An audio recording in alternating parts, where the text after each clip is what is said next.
You recently released a book. Can you tell us the theme of the book and what the experience was like writing that book? Well, the book is called The Bite Fight, Tyson Holyfield and the Night Boxing Changed Forever. And it's basically about their fight that they had in 1997, the second fight, where Tyson bit off Holyfield's ear after the third round. And the big melee ensued, and there was a lot of commotion, and Holyfield, of course, has a little indentation of his ear. But there were a lot of other things that happened that night, and the book sort of chronicles each fighter's career from the time they were in the amateurs as kids and the people that influenced them along the way, their various opportunities in the Olympics, and to finally meeting each other and fighting twice, and their boxing legacies as a whole. So it's a pretty in-depth book. Tell us a bizarre Mike Tyson story that most of the people might not know about that's in your book. Well, there are a couple of things. One of them was basically the first confrontation between Mike and Evander happened over a pool table. Mike was playing pool. This was during the Olympic Training Center back in 1984, I believe. And they were both one of the candidates to make the Olympic team. Of course, Evander made it and went on to great glory.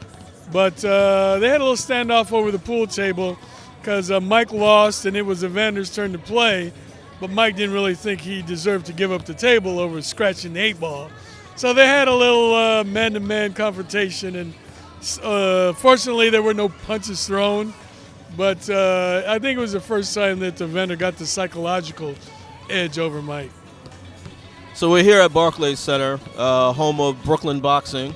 There's a rumor that you addressed in your column in the New York Post that there's a possibility that the Mayweather Madonna fight may be in this building. How big would that fight be for Brooklyn, for New York City, for Barclays Center, if it were to occur here? Yeah, I think it would be a huge, huge fight to have Mayweather come here and put on one of his shows that he's been based in Vegas for a long time. I think it would sell out. I think it would create a lot of media attention and do a lot for the Mayweather brand. But I think it's highly unlikely the fight will be here. I think Floyd's very comfortable fighting in Las Vegas, and I think the tax issues might be a problem where he'd have to pay New York state tax, where he doesn't have to pay Nevada state tax, where he's living and if he fights in Vegas. So, and with him making $32 million, 20% of that's a big chunk. So I think he's probably going to wind up fighting in Vegas. So we're here at the home of the Brooklyn Nets. About 2 months ago, they were 10-plus games under 500. They've recovered. Did they save their season by recovering? And what are their prospects for the rest of the season and going into the playoffs?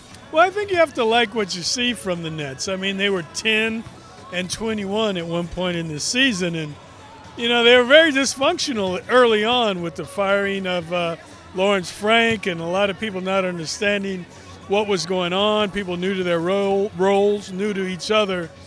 But to Jason Kidd's credit and to the players' credit, they've turned this around. They've gotten back to 500, and they're playing good basketball. It seems like each of the players knows their role.